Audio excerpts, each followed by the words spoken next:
Welcome to another exciting one, exciting story between Syd and Malcolm. Hey, Syd, how you doing?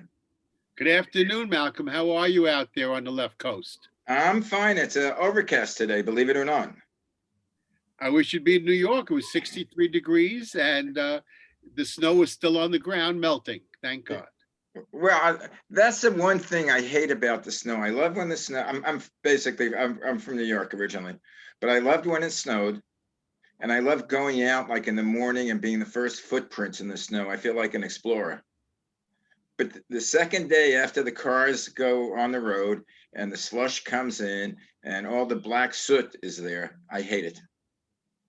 Understood. And in California and in Los Angeles, I don't have that problem. Right. Anyway, which is why you're out there, I'm sure. I'm out for other reasons, but we'll get into that in another show. Okay. Anyway, what did you want to talk about today? And why did you bring Amy along? Well, Amy is our West Coast director of our project, It's a Wrap, one of our signature projects, which feeds in the aggregate millions of people and has gotten us in front of some of the greatest TV and film stars over the years. And I actually was able to recruit Amy because of some, I guess, advertising that took place 25 years ago. And we have been blessed to be in the music field first. And I believe that gave us a certain credibility. Rock and Wrap It Up started picking up food backstage at rock concerts where the food was voluminous, delicious, and very high end. And that food, before we came along, was thrown away when the bands would leave the arena. And we were able to find a way, using the band's contract, to have the band's wishes of having their food feed the hungry precede them into every arena they would go into. So when a band signed with us, and now I'll go into the history, the first two bands that signed with us, the first band was an international band. The Rolling Stones were the first band to join us. I've heard of them. In 1994. And a couple of weeks later, Aerosmith, the first American band to join us. And I really need to give credit where credit's due. Mick Jagger in 1971 came up with the idea of giving his food away when the band toured. And he had no idea how to do it. And it was in their contract that food should be given to the hungry. We come along in 1991, and we was picking up food just at Jones Beach Theater, and the Rolling Stones heard of us and immediately contacted us. Their office at that time was in Hamilton, Bermuda, TNA Productions, and they said, we would love to join you. And I said, love to have you. And all of their tours were huge, where they would have anywhere from 300 to 500 people backstage who they'd have to feed as part of union contracts and people touring with the band and friends that were visiting. And because of Mick, they were very, very open to doing this. And they joined us. And around that time, I was doing human rights work and became friendly with a couple of broadcasters, one named Kurt Loder, who was one of the newscasters on MTV. Kurt and I had met 4 years earlier. We were both Joan Jett aficionados, and we went separately to a Joan Jett concert, and being the only two males there, we kind of reached out to each other. We were hanging out. I didn't know who he was. He didn't know who I was. But we became friends. And over the years, I was able to give him some stories through my human rights work. One of them, he got an interview with Branford Marsalis, who is from the Marsalis family, brother of Winton, son of Ellis. And he did a human rights talk for us. And Kurt was able to interview him for that talk. When I needed help to launch Rock and Wrap It Up, I reached out to Kurt, and Kurt said, I'd love to do a piece on this. Can we do it Labor Day weekend when a lot of people are going to be watching it? And this was in 1994. And he did a 3-minute piece on Rock and Wrap It Up. And I got hundreds of volunteers that wanted to go backstage to meet the Rolling Stones. Yeah. When I told them that that actually not was the case, I lost 90% of them, but I still had 10% of them. And in no short order, I had met the management of the 3 years prior to that of a band called Fish, Bruce Hornsby, Candlebox, Michael Bolton, all of which joined Rock and Wrap It Up in that first summer of 1994. And we were able to recruit volunteers throughout the country through a couple of interviews that were done. One of them was in a magazine called Polestar. Polestar is published in Fresno, and it's the leading magazine of all the tours and all of the actions that take place, advertising from sound companies, lighting companies, tour companies, catering companies, were all in Polestar. And they did a great piece on Rock and Wrap It Up. And we started trying to advertise in ways that were, I didn't want to be in your face as an advertiser. It just didn't lend itself to it. We were a very cool charity, very, very behind the scenes. And we still try to be that. In 1992, one of my friends introduced me at a party to his first cousin, Les Zeifman, who turned out to be the controller of Rolling Stone magazine. And I spoke to Les, told him what we were doing. And the following summer, he was at a concert at Jones Beach with Jan Wenner, who was the owner publisher of Rolling Stone. He introduced me. And he said, keep in touch with us as you're getting bigger, maybe we could cover you. And in 1995, I sent him a press release of the new bands that had joined us, and they were fabulous bands at that time. Every big band from U2 to the Rolling Stones joined us in 95. And Jan Wenner was true to his word. He sent a great writer named Eric Bollert to the concert with us to see how the food was picked up. And they did an article in December, January 1995, 96, that got us thousands of people interested in fighting hunger in America. We're doing backstage food pickup. Just a question, when you food pickup, approximately how many pounds of food, conceptually, I'm trying to. I'm gonna ask Amy to really jump in. I want to introduce Amy Reiley. Amy has been a volunteer with us now. Amy, it's about 25, 26 years. And Amy was 12 years old when she started. Exactly. Just driving very early. And we were blessed to have Amy because she was going to be covering a place that we had a lot of opportunity, and that was California and eventually mainly Los Angeles. Amy? Yes, I started picking up food at concerts, and that was 21, 22 years ago, something like that. Yes. And I saw a piece.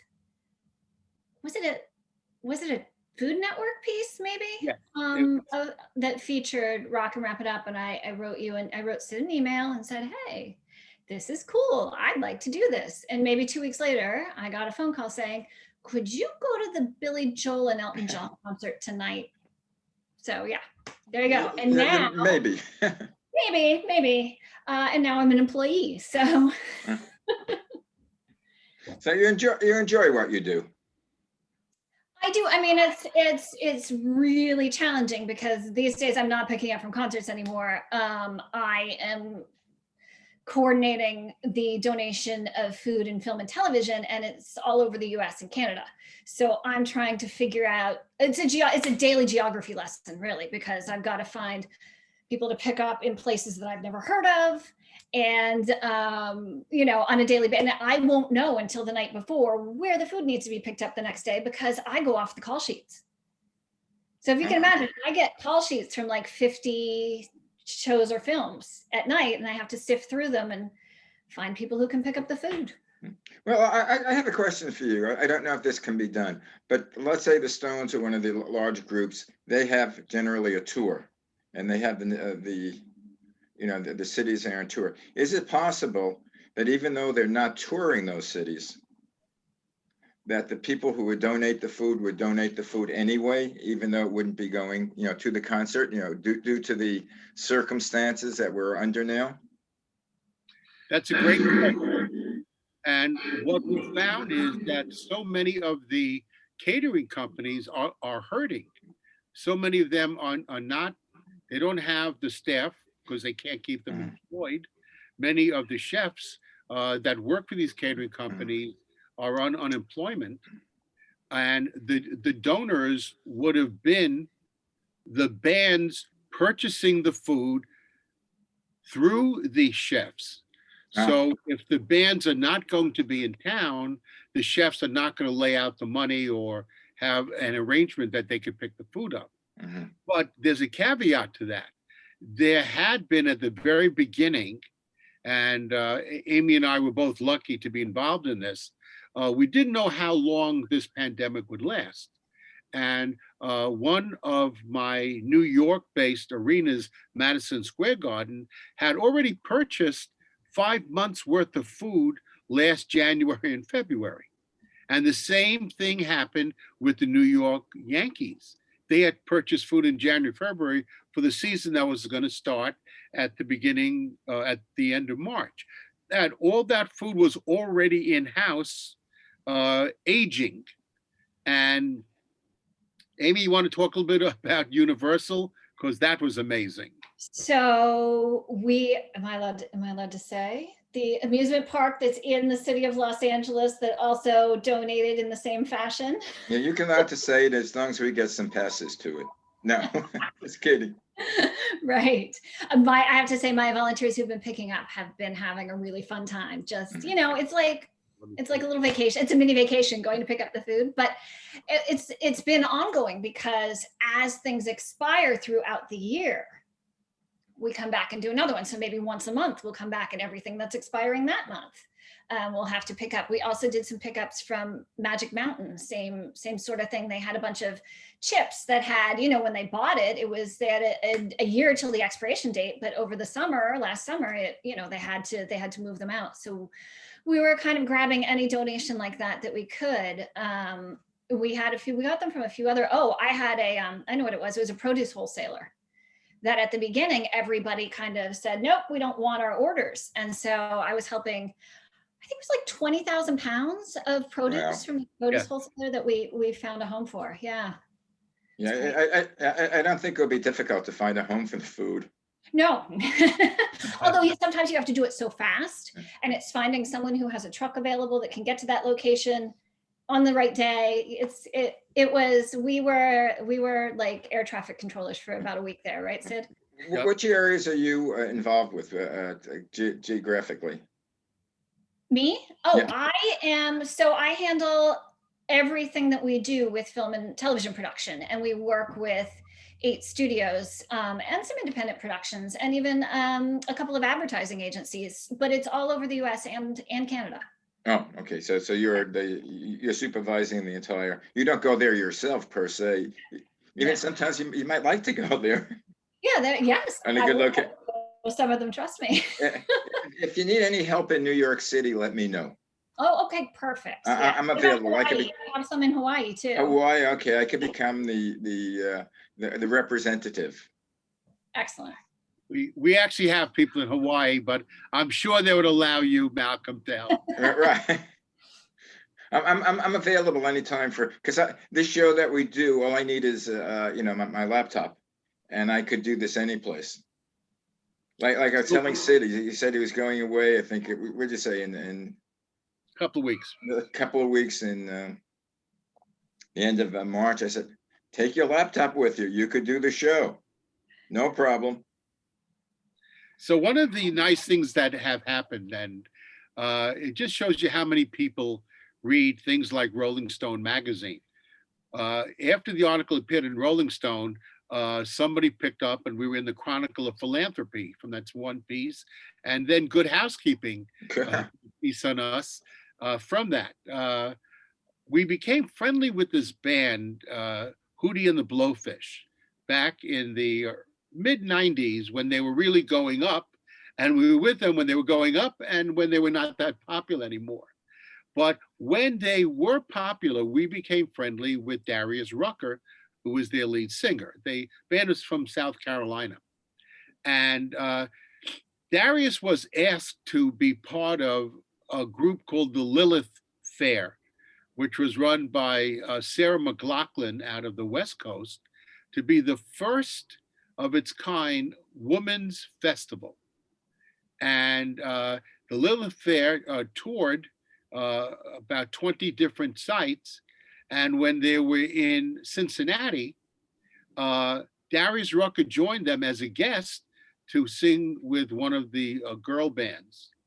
And there was this commotion backstage. One of the caterers was friendly with a producer from this brand new TV channel called the Food Network, which had just come out. And they wanted to do a program on rock and roll chefs, the chefs that travel with bands like the Lilith Fair. And they were backstage interviewing one of the chefs there, and one of the producers sees Darius Rucker. And Darius was not in that piece, but he said, you know, if you're doing anything about food and rock and roll, you have to speak to Syd Malcolm and Rock and Wrap It Up, because they really make a difference in picking up food in festivals like this, where there are, you had asked how many pounds could be left over. From Rolling Stone concerts, we were picking up over 1,000 pounds of food that was prepared but not served, and all of the accoutrement that was used to make the food. Wow. So we knew in every city that we'd go to, we would need a lot of help with bands like the Rolling Stones. Well, Darius Rucker helped us in so many ways, because Food TV called us up and did a section on their rock and roll chefs on Rock and Wrap It Up. And it was, at that time, I don't think there were 300,000 people nationally that got Food TV. It was that small a network. I was one of them. Amy is a chef and is also a noted author, published chef, which I'll let her talk about it in a minute.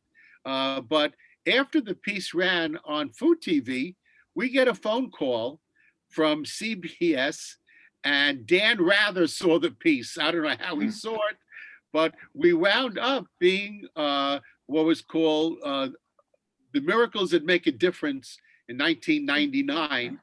And a 5-minute piece was produced by Dan Rather and his people that was shown nationally, and about 50 million people saw it.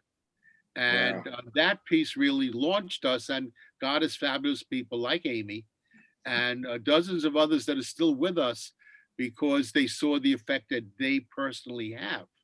Well, it's interesting, you know, after all those shows, you seem to be in the right place at the right time and take advantage of it, and, you know, pick up on it. It's almost like fate. I don't know. Go back to our previous shows. I know. and You see know what? happens. It is fortuitous, but I try to be like Thomas Jefferson said, that he's very lucky because he works so hard. Yeah, no, don't get me wrong. You have to be in the wrong place at the wrong time before you're in the right place at the right time. But we're also doing something, and without realizing, we are driven by forces that we have no control over.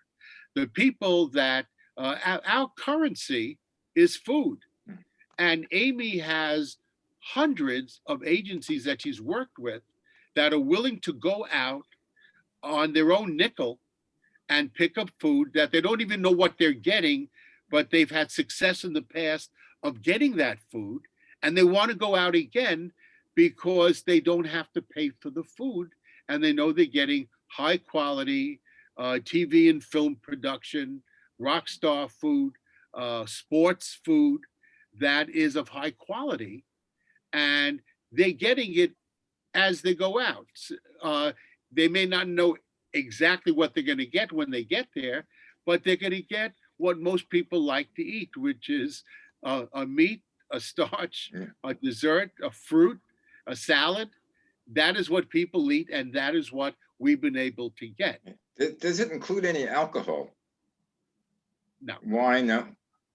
We decided years ago that we're dealing with a depressed population that is also immunosuppressed, and alcohol would not be a help to anyone of that group, as well as sweets. I'm always a little bit, I don't like to get too many sweets because it could be deleterious to their health if it substitutes, if they're not going to eat the protein but eat the sweets. But I won't turn it down, but the people that are serving it know what a good quality meal is. And I'd love Amy to talk a little bit about the people that she's vetted and the people that she has worked with. Yeah. Well, I was going to say, actually, this year in particular, the sweets have been kind of amazing because, you know, we're getting some really cool fancy ones from that amusement park in California. Shall we remain nameless? So, you know, things that maybe are from a Wizarding World and some really cool things and we happen to get them right before Easter and right before Halloween. And so kids that would have had nothing this year, I mean, without question, and just a huge population that would have had nothing, suddenly had the most awesome Halloween and Easter gift bags. So it was, you know, so sometimes sweets are really important, but for the most part, yeah, we're looking to get the healthy foods, the produce, the meat. Those, you know, those are the important things. Just a thought, have you ever thought of taking a film crew around to the various concerts and the pickup and then following it where the food goes?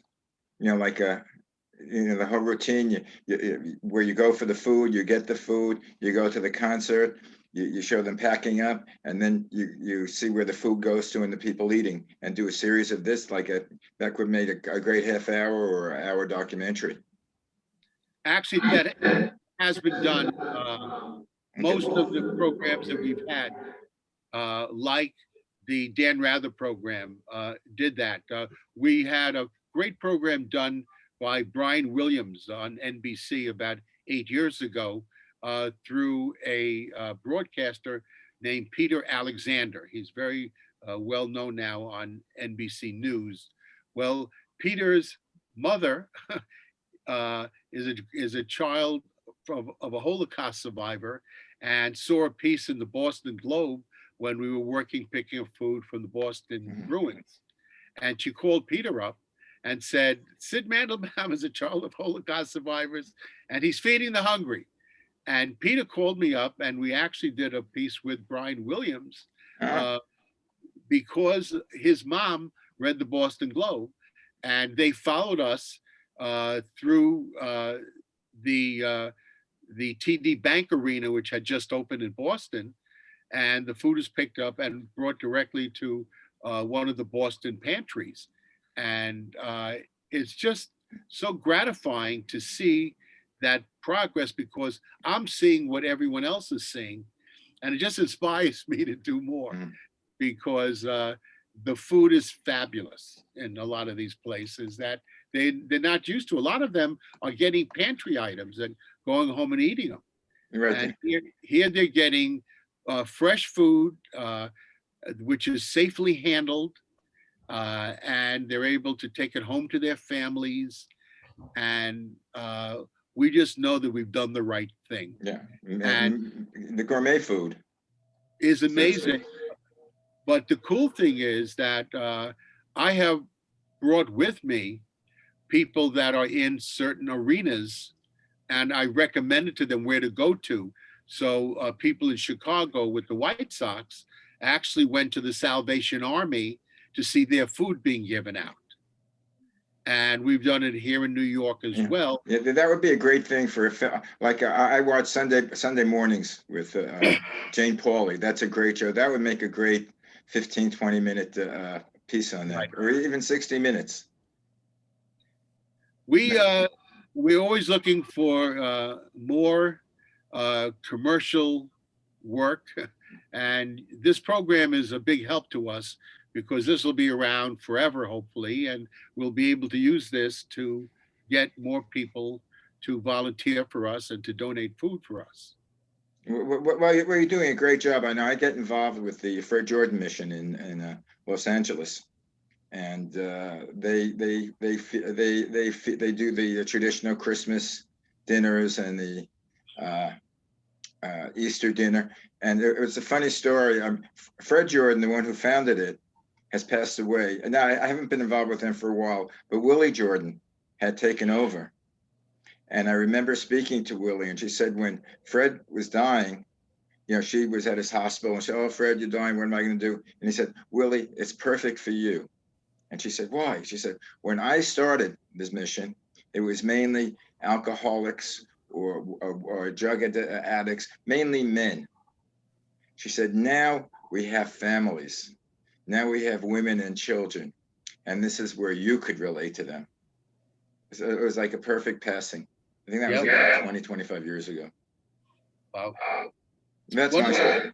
One of the things that we have been so blessed with, that Amy is a chef herself, and the books that she's written, I have given out and have given them to dozens and dozens of people because she gets involved. Not only does she have a monthly column on Aphrodisiac of the Month, but her books, Romancing the Stove and Spoon Me, Fork Me. Forking comes first, Syd. Fork Me, Spoon Me. Thank you. I will tell you are great gifts that can be given out and can be purchased through Amy's website. I would be remiss if I didn't do that. Amy, let's do a little self-promotion. Where can? Oh, thank you. This is all very sweet. I mean, we're here to talk about how important it is to feed everyone, but you can buy all my books on Amazon. What are the titles? So, Fork Me, Spoon Me, Romancing the Stove, and my most recent book is actually a dessert book, Eat Cake Naked. I like it. I'll buy. I think and it's on Amazon. You can, they're through any major book retailer. You can find them. Yeah. I know which one I'm buying. Cake. I love cake. Well, one of the benefits of the pandemic is now my wife is baking like 2-3 times a week, and she's trying new recipes, and she's good at it. That's great. Right just before Thanksgiving, we had a baking show for Netflix that wrapped. And I was able to get a food pantry to come in, and they were able to divide up all those baking products so that everyone could make a pie or cake for Thanksgiving. I just thought it was so wonderful, That's so great. Well, now what I'm doing is I told Syd, I have my website. Basically, I want it to be like a destination. I like doing it myself. I love being in front of the camera. Before this, I was always producing or directing. I was never in front of the camera, but I like it. I'm a ham. But as I say, I want the Malcolm Presents to be a destination. So you not only can go onto a show that I maybe co-host or with Syd, but I have a show with someone who's 25 years old who's trying to get into showbiz, and she does her show. And I have someone that I started Corel in advertising, and I have this lady that is doing a health show. Like to take a look at it, see if you want to put a cooking show on. Excellent. It'd be a half hour a week, and basically all you need is your computer, your laptop, and you can either do it with me or without me. I don't mind it without me. I don't know. I think it'd be much more fun with you. So thank you. We can even have Syd. All right, Syd. I don't know if he has the time. I will always make the time for Amy, but but anyway, so have you gotten any notice or from the different bands of when they think they're going to go back on the road again, or whether the shows are going to I start? haven't. Uh, we work with some smaller bands now that are just beginning to plan their concerts, but we have not seen anything from Jones Beach Theater, which thought that they would open up, at the end of May. We normally do 40 to 50 shows there that we pick up, and we do missionary work there. We have yet to hear any band sign with them yet. That's not a good sign. No. Well, I know I'm optimistic. I just got my second shot, the second vaccine yesterday. Great. So I'm optimistic that things are going to start rolling, especially, with the present administration. They seem to be going full steam. And supposedly by the end of May, it's going to be anybody that wants it will have it. So that should be good news for you guys, because you hit the summer. You also hit the sports league. They have Major League Baseball coming back in, basketball would be starting when. Well, we actually have started picking up at Madison Square Garden. We had our first pickup last Thursday from a Knick game. They allowed 2,000 people out of 20,000. And one of our churches picked up last Thursday. Not a lot, but we're willing to go there. Whatever they want to give us, we will pick up. They're the only arena so far that has reached out to us. Well, just being a sports fan, and I'm going to the Garden, and stood next to the baseball players, or going to football games. These guys are so damn big; they probably can eat the food. Yeah. They probably could eat all the food without giving it to anybody if they wanted to. I mean, I don't know if you stood next to anyone that's like, 6'9", that's short nowadays. They're backcourt men. When I played basketball, I was 6 foot. I used to play power forward. Now I couldn't even fit on the court. And I've done some sports shows with football players, 320 pounds, 6'5". I don't know how they grow them that big. Genetics. But it's not the Eastern European Jews, which is my ancestry. They haven't grown that big. They grow into arena owners. Right. Very, very good segue. Anyway, guys, would you believe that our half hour is up? You hear the little? I do. Yep. That went pretty quickly. It always goes quickly when. As it always does. Anything that you want to promote or wrap up or ask your audience for? I will actually say that rockandwrapitup.org is always open for donations. We are a charity and we are in need of funds to continue our work. I would say that next week, I think I would like to start on an amazing story which happened that Amy set up for me, and that was on October 10th, 2001. I was asked to speak at Fox, and I was in Los Angeles on September 10th, 2001. Ah. To be continued next To be week. continued. Amy, any last minute words? I would just say that if anyone who is listening in is with an agency that would like to be a recipient of food, that can use food, to please contact us through rockandwrapitup.org, because, I'm always looking to expand the network of, it's got to be a qualified agency with a legitimate, with a real kitchen and food handling safety certification. But I'm always looking for places all over the US and Canada, and I'm always welcome more. So please. Oh, fantastic. Okay, guys, thank you very much. Thank you very much, Amy. I'm sure you'll be on further shows. And let's get together about our cooking show. Sounds great. And Syd, I'll speak to you next week. Thank you, Malcolm. This was great. Have fun, stay strong, stay safe. Thank you. You too. Bye-bye. Bye.